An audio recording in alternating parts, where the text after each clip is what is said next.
Starting with our lead story, AOC makes the claim that abortion rights are a class struggle too. Yes, let that one sink in.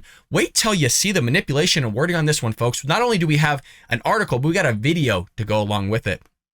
Democratic Representative AOC of New York has declared that abortion is an economic matter because if people are compelled to birth children they don't want and can't afford, that leads to people essentially being conscripted, her words, not mine, to engage in work that is against their will. I feel like Austin Powers here, Dr. Evil, okay, conscripted, against their will.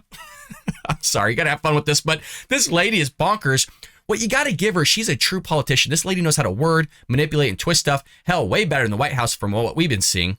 So she's pushing this. She's on social media here, pushing this whole idea of people being forced to give births when they're poor and working class people, yada, yada, yada, folks. Rather than me do the talking, let her do the talking. It is an economic issue. Forcing poor and working class people to give birth against their will, against their consent, against their ability to provide for themselves or a child is a profound economic issue. And it's certainly a way to keep a workforce basically conscripted to large-scale employers and to employers to work more against their will, to take second and third jobs against their desire and their own autonomy.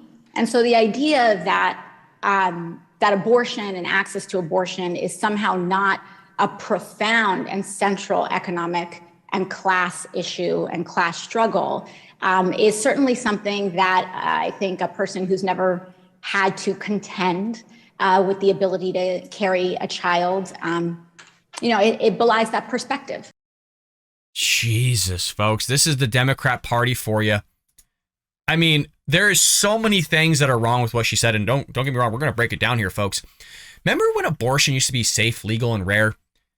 It's no longer that case, and I'll put it in perspective to you.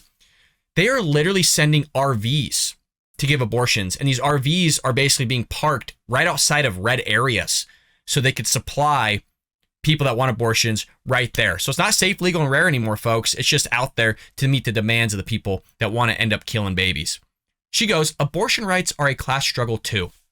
Now, there are or is some truth to that in terms of when you look at the distribution of those that are getting abortions, there is a certain class set that are getting the abortions because, like she said, it's inconvenient. They can't afford it, but they still decide to have sex. They got to pay for the repercussions of their actions, which is now she's getting into, well, they got to work 2 or 3 jobs against their will. They're birthing against their will. Everything's against their will. It's amazing, but nothing's against the will of the baby. Maybe the baby wants to live. Maybe the baby wants to survive, but we can't talk about that. It's so amazing how there's literally 2 parties at hand here.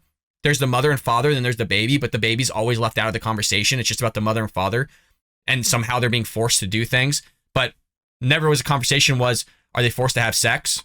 Because that's only 0.5%. It's 0.5%. If you want to throw in incest, that's the other 0.5, which makes up roughly 1% of all abortions. Everything else is just inconvenience. So finally, at least she's saying the quiet part out loud of, hey, that inconvenience is now an economic crisis, and it's an economic issue. So when the powerful force people to give birth against their will, they trap millions into cycles of economic setback and desperation, especially in a country without guaranteed health care, and desperate workers are far easier to exploit. Oh, now it's exploiting. It's just the craziness of it. Can you imagine being her husband and trying to get in like an argument with this woman? You want to hit your head against the wall. I mean, you drive your car into a tree because you just don't want to deal with it. It's head spinning, folks.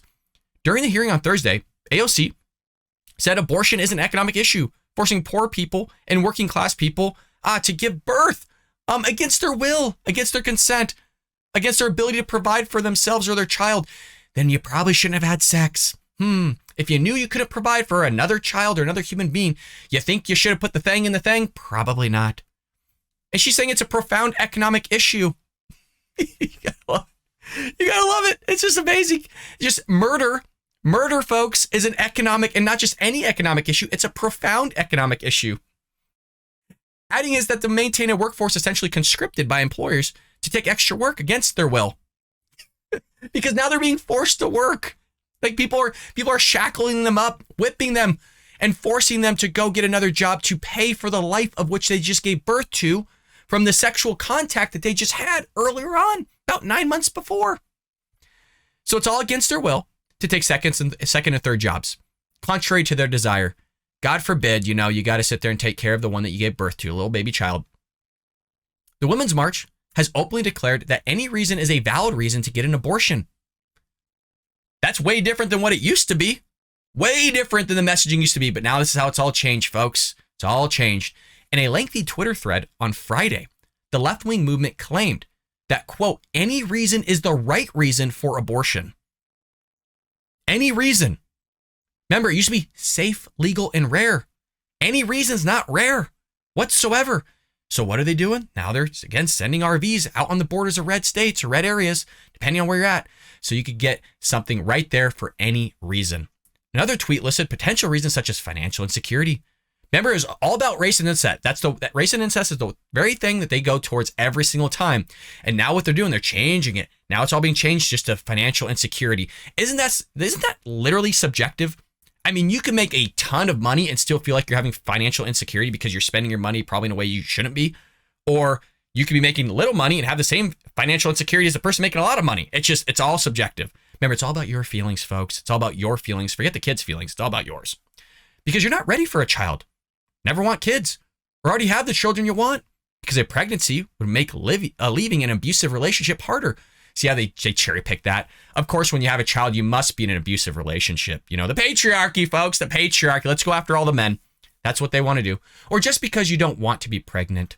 I don't know why I'm so hyper-focused on men, because I was told men can have births too, but yet at the same time, it's cis white gendered men like myself that aren't able to be involved in this conversation. Even though if I shout to the skies that I'm a woman, they still won't believe me. It's a crazy time of politics to be alive, folks. It really is. In a tweet on Thursday, get this, the Women's March proclaimed that it's not simply pro-choice, but it's pro-abortion.